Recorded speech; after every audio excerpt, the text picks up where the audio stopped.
Selamat pagi Bapak Ibu Saudara dimanapun Anda berada. Pagi hari ini sama-sama kita membawa kerinduan kita kepada Tuhan kita. Dan kita terus membawa pujian dan penyembahan kita kepada Dia. Haleluya. Pujilah namamu Tuhan.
Perasaan kehendak kami bawa kepadamu dalam kerinduan kami akan hadirat Tuhan. Inilah persembahan pujian kami Tuhan, dan kiranya Engkau yang bertahta atas pujian kami. Kami siap memuji Engkau, memuliakan Engkau pagi hari ini dalam nama Tuhan Yesus Kristus. Haleluya, amin.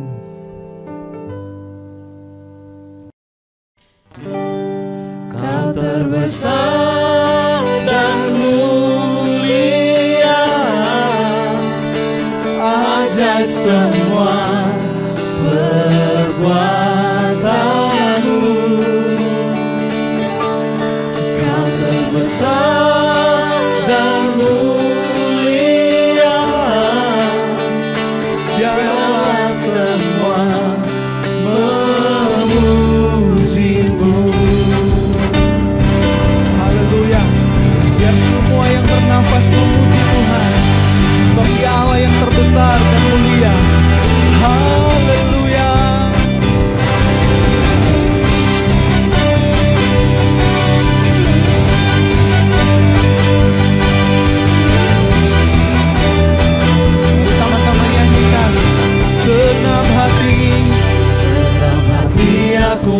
memuji, segenap jiwaku bernyanyi, karena Roh-Mu ada dalamku.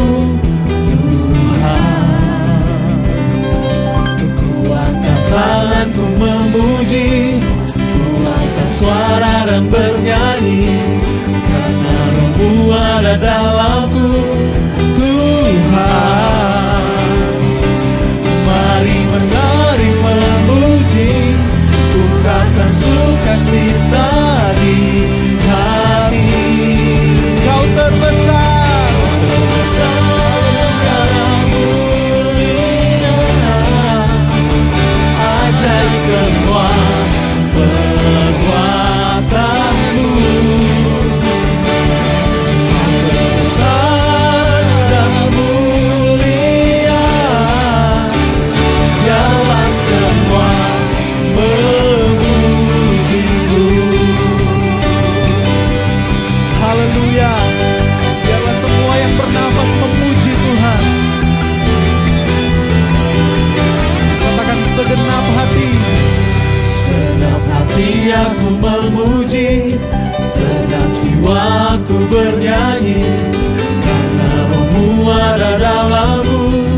Tuhan, kuatkan tanganku memuji, kuatkan suara dan bernyanyi, karena Roh-Mu ada dalamku. Tuhan, mari menari memuji, ungkapkan sukacita di hati. Karena besar dan mulia, ajaib semua perbuatanmu. Kau terbesar, Besar dan mulia, biarlah semua memuji-Mu. haleluya. Engkau Allah yang terbesar dan termulia.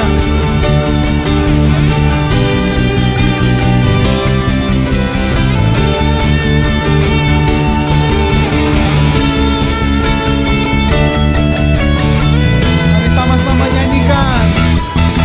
Besar dan mulia, ajaib semua perbuatanmu. Terbesar, Besar dan mulia, biarlah semua memuji-Mu. Kau terbesar dan mulia, ajaib semua perbuatanmu. ya Yesus. Dan mulia, biarlah semua memuji-Mu. Biarlah semua memuji-Mu. Biar semua, Biarlah semua memuji-Mu. haleluya. Sebab Engkau Allah yang terbesar dan mulia.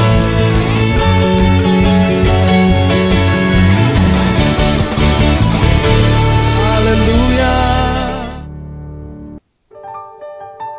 Kami yakin Engkau ada di tengah-tengah kami, Tuhan. Haleluya, Tuhan. Kami menyembah Engkau di tempat kudus-Mu, Tuhan.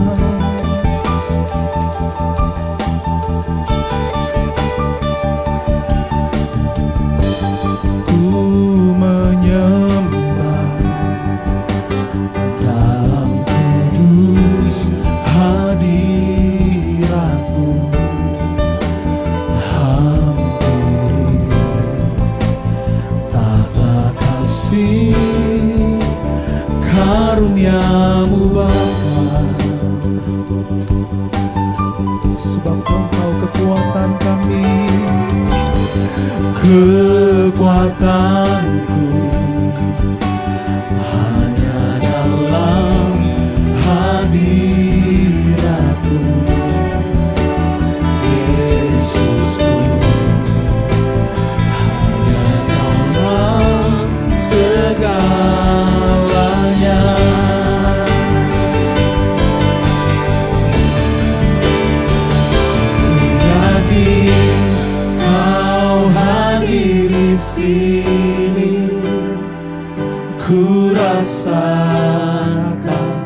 kuasa yang tak terbatas.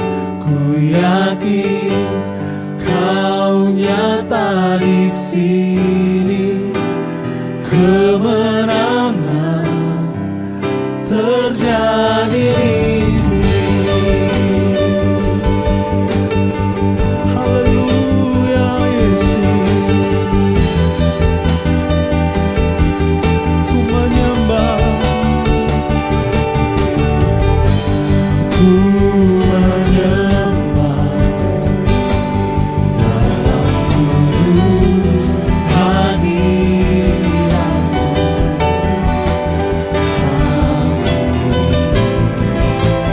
Mata kasih karunia-Mu Bapa,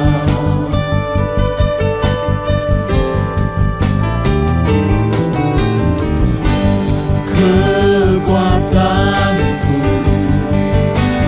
hanya dalam hadirat-Mu. Yesusku, hanya Kaulah segalanya.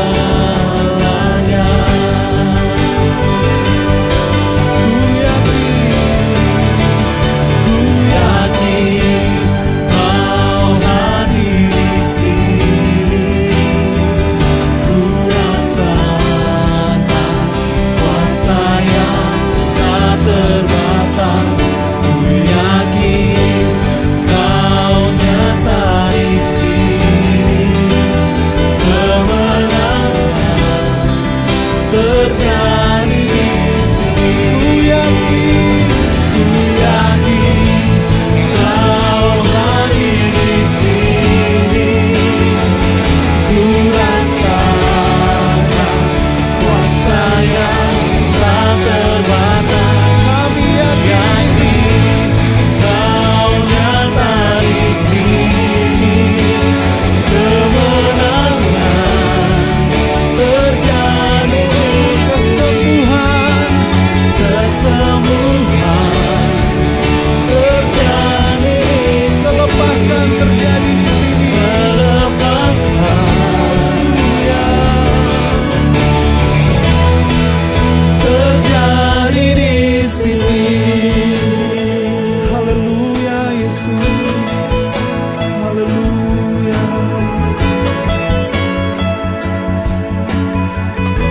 haleluya Yesus. Kami percaya Engkau hadir di tengah-tengah kami Tuhan. Kami percaya Engkau menyatakan kuasa-Mu yang tak terbatas itu Tuhan. Kami butuhkan jamahan-Mu Tuhan. Kami butuhkan Engkau, kami perlu Engkau Tuhan. Kami membuka hati kami pagi hari ini.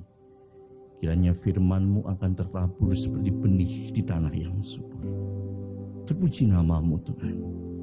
Kami yang percaya kebenaran firman-Mu, kami mengatakan amin. Puji Tuhan, silakan duduk kembali Bapak Ibu. Shalom. Selamat pagi Bapak Ibu. Apa kabar? Sehat? Puji Tuhan. Bapak Ibu, pagi ini apakah sudah memulai dengan ucapan syukur di hadapan Tuhan? Amin. Ada seorang pernah menuliskan begini Bapak Ibu. Untuk memahami berharganya sebuah kebebasan, coba berdirilah di depan penjara atau lembaga permasyarakatan. Tahun 2006 itu saya pernah masuk ke Nusa Kambangan Bapak Ibu. Tapi jangan dipikir masuk di penjara ya Bapak. Saya pernah sama beberapa rekan pelayanan berkunjung untuk melayani di penjara Nusa Kambangan itu, dan saya menyadari betapa kebebasan hidup itu sangat berharga. Ada seorang napi yang sudah menjalani proses asimilasi itu, 3 bulan lagi sebenarnya dia akan lepas dan mendapatkan kebebasan. Namun kalau Bapak Ibu ingat tsunami ya Pangandaran dan seterusnya itu. Ya, sayangnya dia terkena tsunami itu dan tidak jadi pulang. Untuk memahami berharganya sebuah tempat tinggal, coba berdirilah di tempat pengungsian. Bapak Ibu ada yang pernah mengungsi? Belum pernah ya? Itu tahun 92 itu Gunung Kelut itu pernah meletus kan Bapak Ibu. Itu tahun 92 Pak Dani usia berapa Pak? Kelas 2 ya? Kelas 2 ya. Berarti sadarilah kita bukan generasi, bukan Gen Z Pak ya. Ini ya milenial awal ya. Saya sempat ngungsi Bapak Ibu. Ya walaupun itu cuma beberapa jam ya, karena rumah kami itu dekat sungai begitu dan itu aliran lahar. Ya walaupun beberapa jam itu ya, tapi yang namanya ngungsi itu ya ternyata nggak enak Bapak Ibu. Dan untuk memahami berharganya hidup yang singkat ini, berdirilah di depan kuburan. Kalau Bapak Ibu berkunjung ke kuburan, Bapak Ibu di sana akan menemukan banyak nisan. Tidak ada merek Toyota ya, tidak ada merek Suzuki, tapi yang ada nih nisan ya. Di nisan itu Bapak Ibu akan menemukan biasanya si A lahir 1908 sekian, strip sekian. Nah strip itu sendiri Bapak Ibu kalau kita analogikan itu sebenarnya menggambarkan betapa hidup itu singkat. Singkat itu Bapak Ibu.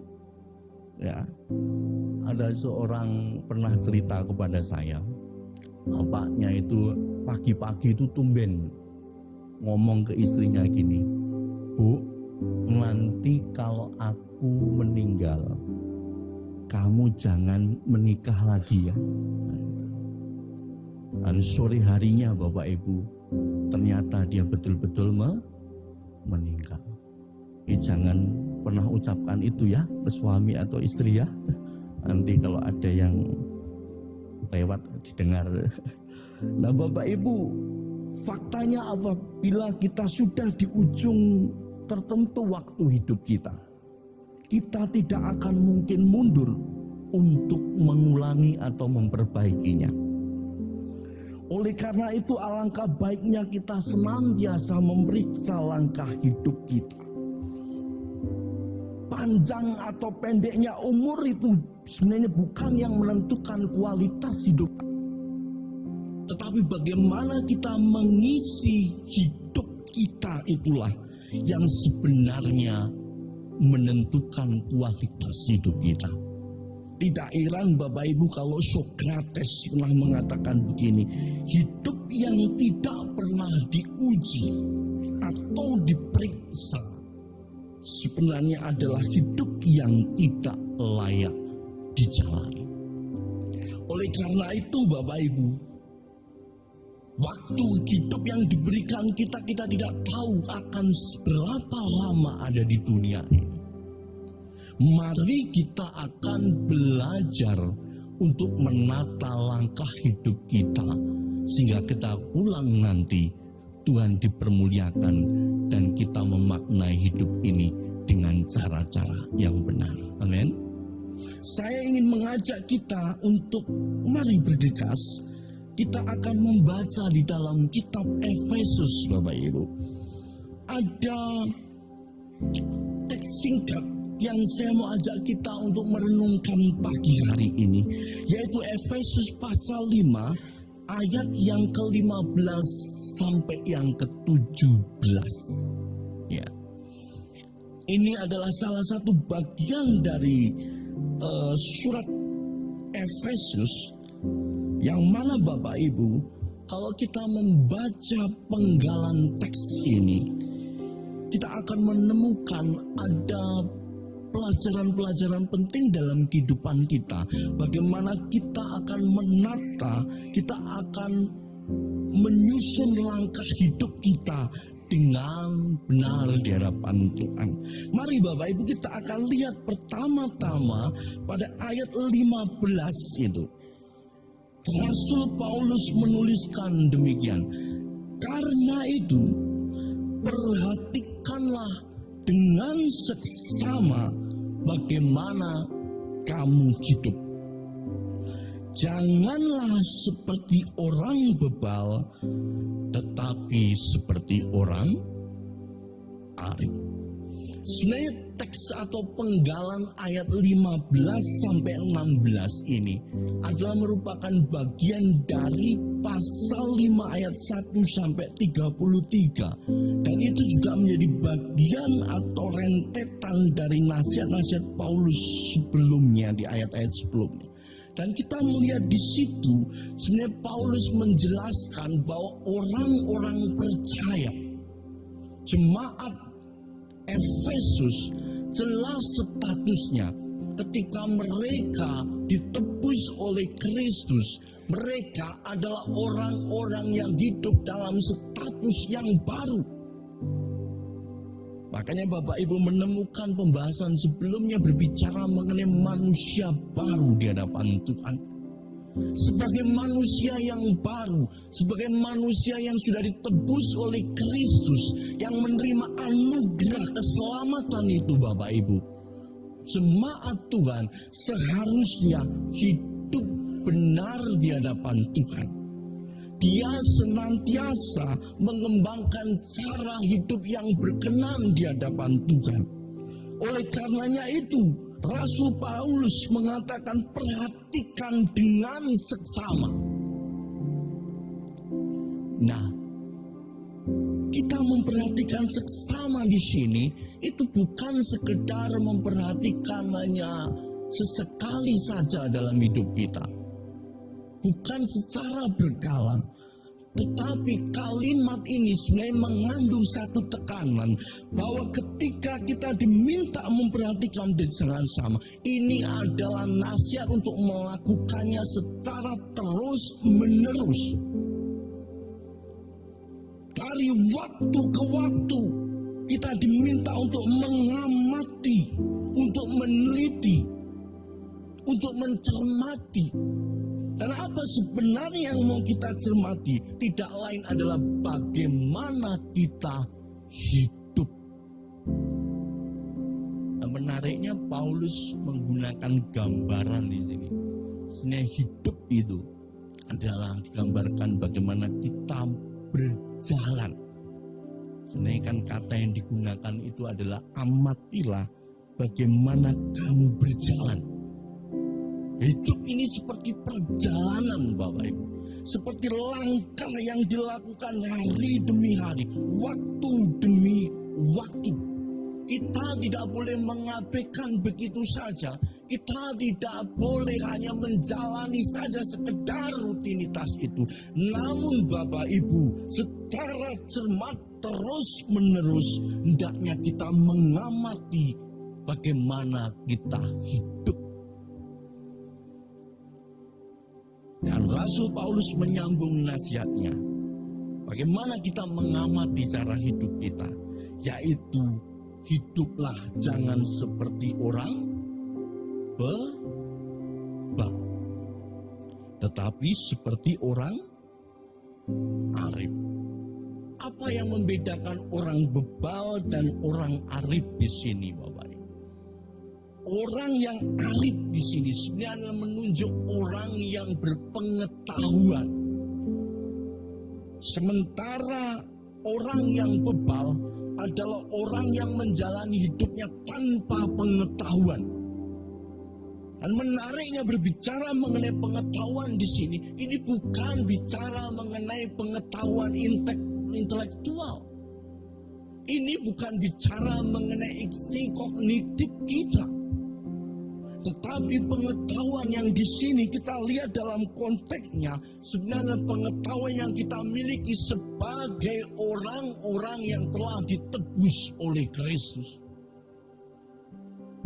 Pengetahuan yang berbicara mengenai mana kita tahu bahwa sebagai orang-orang yang diselamatkan oleh Tuhan, hendaknya kita hidup menurut apa yang Kristus kehendaki dalam hidup kita.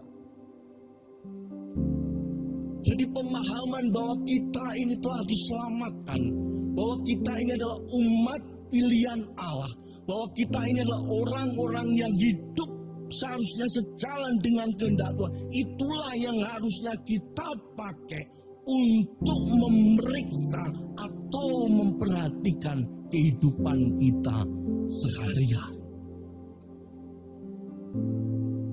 Bapak Ibu yang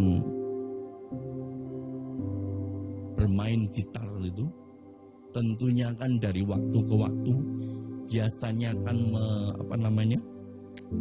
menstem ya, atau tuning itu. Jadi biasanya senar-senar itu disetem begitu supaya apa Bapak Ibu? Supaya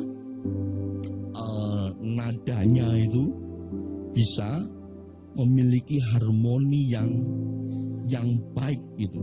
Sehingga ketika dimainkan itu Bapak Ibu, maka gitar atau alat musik itu tidak akan fals. Seorang bijak pernah ditanya, bagaimana caranya supaya kita bijak mengisi hidup kita ini? Dia memberikan satu nasihat yang simpel Bapak Ibu. Mulailah harimu dengan sebuah perencanaan. Dan sebelum beristirahat, coba evaluasilah apa yang telah kamu lakukan. Sekali lagi Bapak Ibu, pernyataan ini menekankan pentingnya arah dalam kehidupan kita, arah dalam menjalani langkah kita. Kita diibaratkan seperti proses ini. Dan Bapak Ibu, kalau kita tidak menstem atau menyetel kehidupan kita, maka jangan-jangan apa yang kita lakukan ini hanyalah sekedar perjalanan dan kita tidak memeriksa di hadapan Tuhan. Marilah Bapak Ibu, dari hari ke hari, dari waktu ke waktu, kita memeriksa langkah hidup kita. Amin. Jadi apakah saya hari ini sudah ada progres dalam hidup mengikut Tuhan? Suatu kali dalam perjalanan di bis, seorang bertanya, mungkinkah kita hidup sempurna Pak, mengikuti kehendak Tuhan? Saya mengatakan Tuhan tidak pernah menuntut kesempurnaan itu dalam hidup kita. Dan sampai kapanpun kita berusaha menjadi orang yang sempurna, tidak akan bakal itu terjadi. Namun yang Tuhan inginkan, hidup kita itu mengalami progres. Amin. Kalau kemarin kita menjadi orang yang tidak sabaran, mungkin kita akan bergerak menjadi orang yang lebih sabar dan akhirnya menjadi orang yang betul-betul belajar sabar. Mari kita evaluasi dan periksa hidup kita, Bapak Ibu.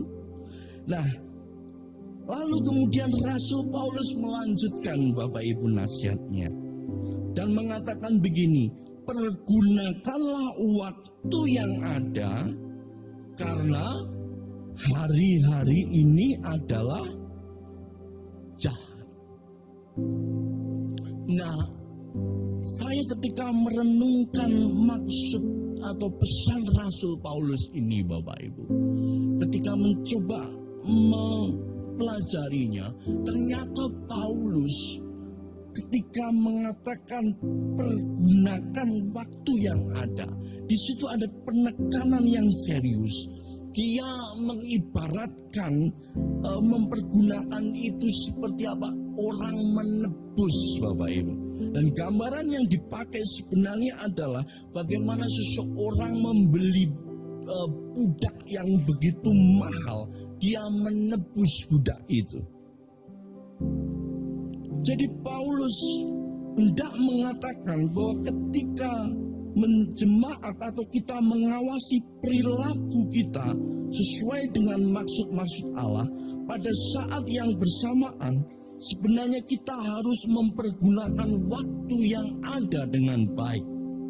Atau dengan kata lain, perilaku orang yang bijak, yang memeriksa hidupnya tadi sebenarnya adalah juga orang yang mempergunakan waktu yang ada dengan bijak.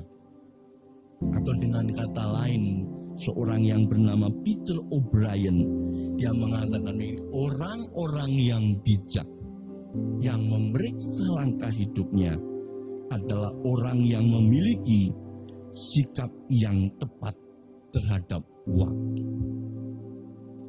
Bila di waktu-waktu yang lalu kita menyia-nyiakan apa yang kita miliki, yaitu waktu itu, mari kita tebus waktu kita itu. Mari kita gunakan kembali waktu-waktu yang kita miliki dengan maksimal sesuai dengan apa yang Tuhan kehendaki. Paulus menekankan karena hari-hari ini jahat. Makanya Bapak Ibu, kita gunakan waktu kita ini semaksimal-maksimalnya untuk mempermuliakan Tuhan.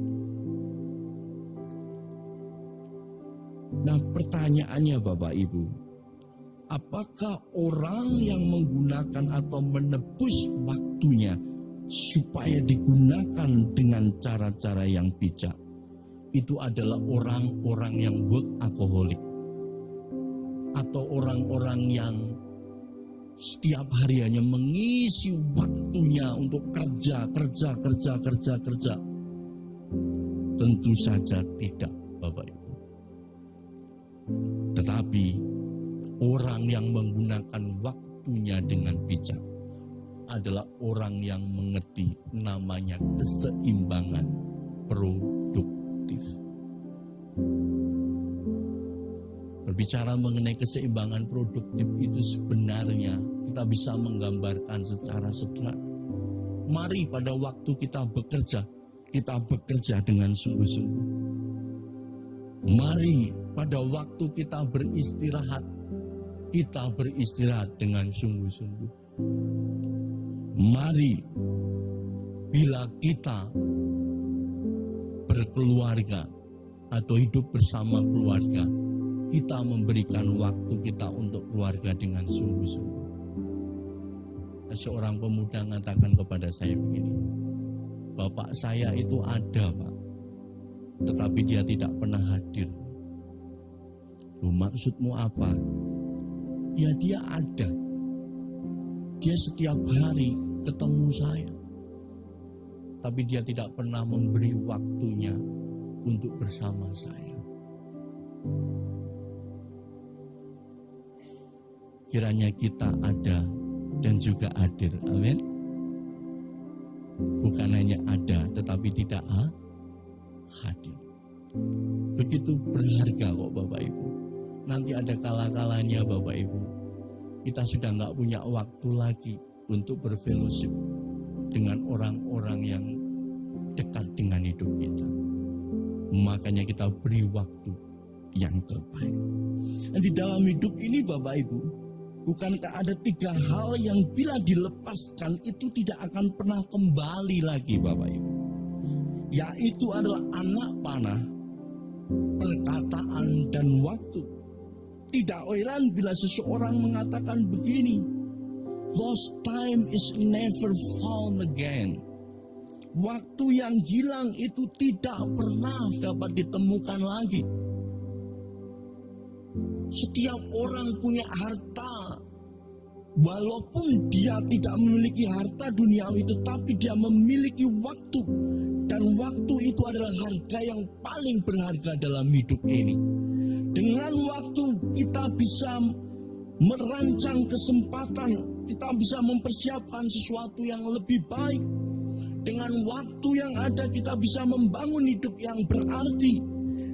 Dengan waktu yang kita miliki kita bisa menjalani kehidupan selaras dan tujuan yang benar. Dan sebaliknya juga dengan waktu yang ada, kita bisa mempersiapkan kehancuran hidup kita kalau kita tidak bijak menatanya. Saya pernah membaca satu tulisan yang saya senang sekali dan saya ingin membagikan kepada Bapak Ibu.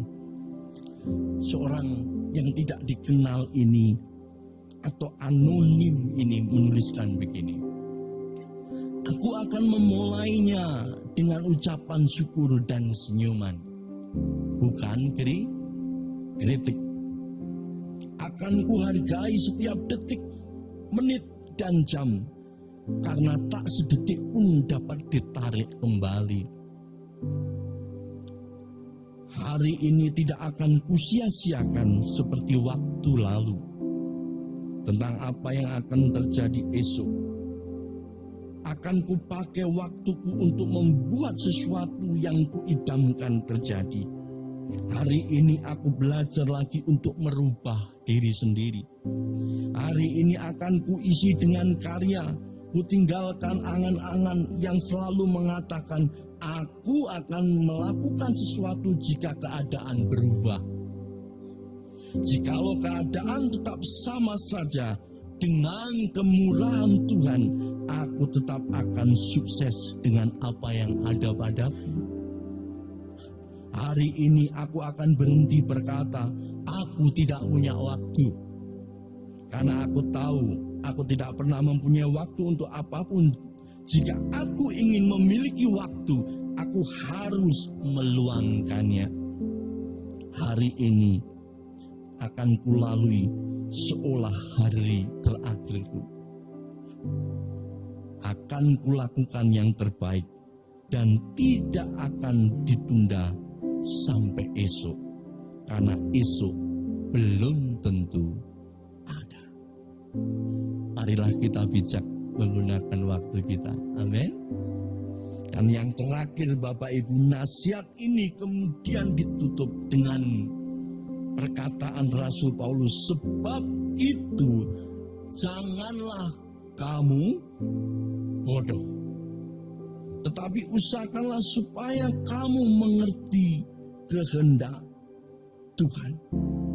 Bapak Ibu, cara menata langkah hidup kita, memeriksa hidup kita, selain kita cermati sehari-hari langkah hidup kita, dan waktu kita tata dengan bijaksana di hadapan Tuhan. Rasul Paulus juga kemudian menekankan Bapak Ibu, usahakanlah kita ini mengerti kehendak Tuhan. Dan cara hidup seperti inilah itu yang membedakan dengan orang yang bodoh yang dimaksud oleh Paulus itu tadi. Apa yang membedakan di sini? Sesungguhnya adalah orang-orang yang mengerti kehendak Tuhan. Ini bukan hanya mengerti kehendak Tuhan secara umum Bapak Ibu. Hiduplah dengan benar, berbuatlah baik, lalu kemudian cintailah sesamamu. Bukan hanya itu saja, tetapi penekanan pada teks ini sebenarnya menunjuk apa? Dalam setiap peristiwa yang hidup yang kita jalani, dalam langkah yang kita lakukan sehari-hari, cobalah, lihatlah apa yang sebenarnya Tuhan kehendaki dalam hidup kita. Kalau orang-orang yang tidak bijaksana, orang bodoh itu hanya menjalani hidup begitu saja secara serampangan. Tapi sebagai orang-orang yang percaya kepada Kristus, kita diajak untuk menjalani hari-hari ini bukan hanya sekedar sebagai kegiatan reguler atau rutinitas, tetapi kita mau melihat selalu dari perspektif Tuhan itu sebenarnya menghendaki apa. Bapak Ibu masih ingat satu penyanyi dulu yang pernah tenar itu, lagunya itu sebenarnya liriknya itu isinya itu simpel. Bangun pagi, tidur, lagi gitu. Terus kalau enggak tidur lagi, apa ya kalau enggak salah, olahraga atau apa? Kalau enggak olahraga ya tidur lagi. Nah pertanyaannya Bapak Ibu, kualitas hidup macam apa kalau hanya diisi bangun, tidur lagi, bangun, tidur lagi. Nanti tahu-tahu tidur seterusnya itu. Nah, mari kita coba sadari Bapak Ibu. Hari-hari yang kita lalui itu sebenarnya Bapak Ibu bukan hanya sekedar peristiwa. Tuhan punya maksud dalam hidup kita. Amin. Apapun peran kita, apapun profesi kita, apapun keadaan kita, bahkan Bapak Ibu, dengan peristiwa sederhana saja, Tuhan juga sebenarnya bisa punya maksud. Teman saya dulu Bapak Ibu, salah satu tugas utamanya itu adalah melipat warta gereja. Dan itu bukan cuma 100-200 Bapak Ibu, bisa ribuan. Dan dia merenungkan apa maksudnya lipat warta gereja itu. Dan dia bersyukur Bapak Ibu, dari pengalaman sederhana itu dia bisa belajar Tuhan membentuk kesabaran dalam hidupnya. Dan marilah kita belajar mengerti kehendak Tuhan dalam setiap peristiwa kehidupan kita. Amin. Pada suatu kali guru saya pernah bercerita, dia bertanya kepada profesornya. Dia adalah guru matematika saya. Dia bertanya, "Profesor, definisi garis itu apa sih?"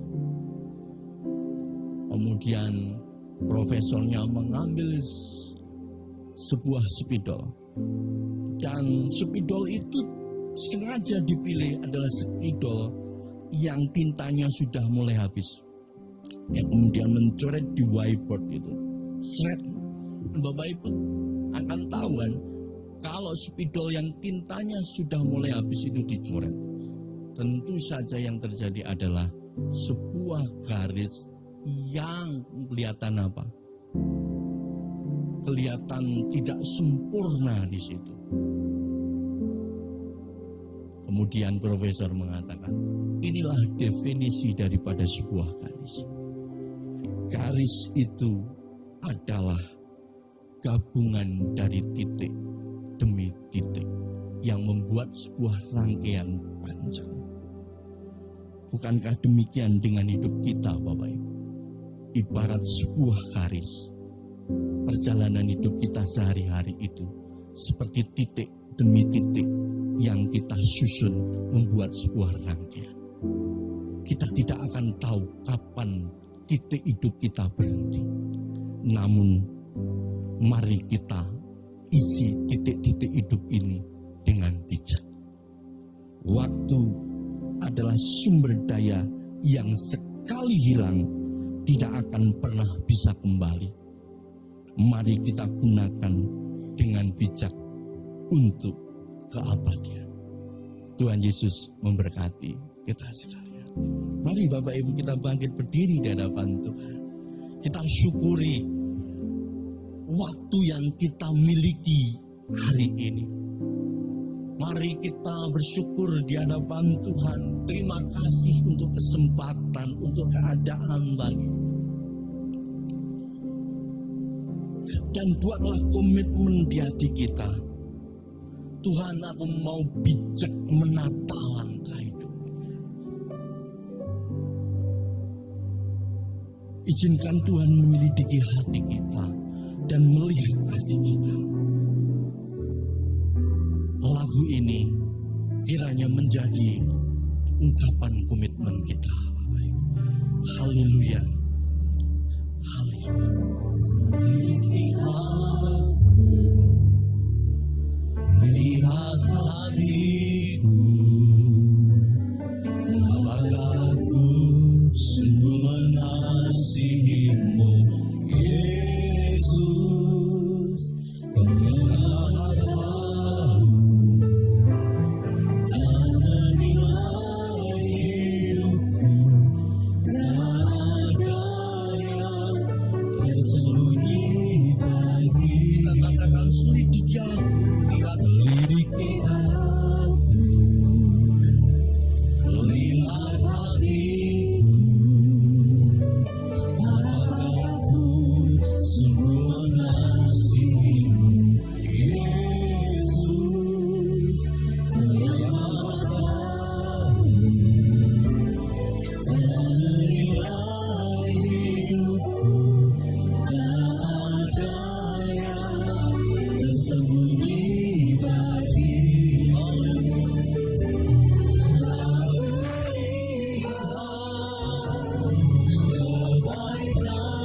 Satu pertanyaan untuk kita pagi hari ini Bapak Ibu. Selama ini, sudahkah kita menata langkah hidup kita dengan arif di hadapan Tuhan? Ataukah kita melewati hari demi hari sebagai rutinitas yang tidak pernah kita periksa?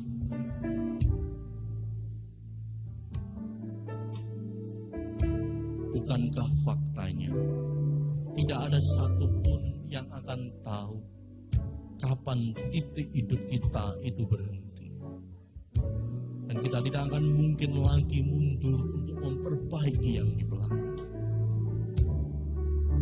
Hari yang ada ini, mari kita langkah menata dengan baik. Kita naikkan pujian ini sekali lagi, dan mari kita akan berdoa membuat komitmen di hadapan Tuhan. Haleluya. Terima kasih. Selidiki aku, lihat hatiku, apakah aku sungguh mengasihimu, Yesus. Kau yang telah menilai hidupku, tak ada yang tersembunyi bagimu. Aku lihat kebaikanmu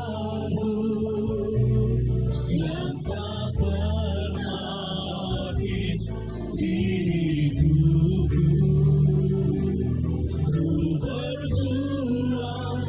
Sampai akhirnya kau dapati aku tetap setia.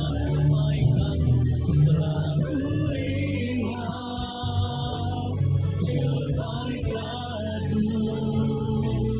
yang tak pernah habis di hidupku. Berjuang sampai akhirnya kau dapati aku tetap setia. Kau dapati aku tetap setia. Kau dapati aku tetap setia. Tuhan, pagi hari ini dengan hati terbuka di hadapan kami berdoa, kami memohon pertolongan-Mu. Pegang tangan kami untuk kami bisa melangkah bersama-Mu.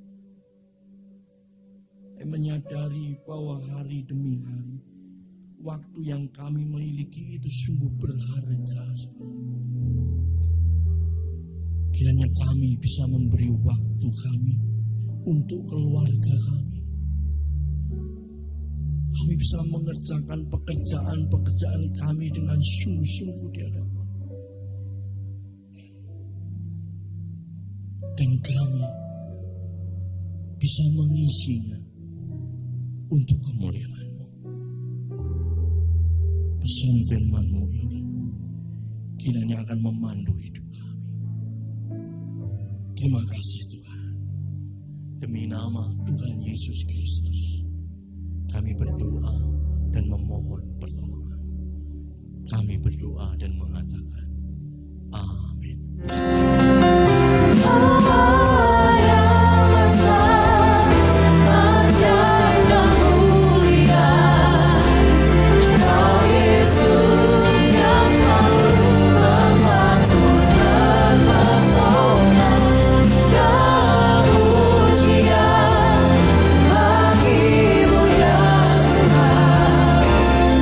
Hanya Kau yang layak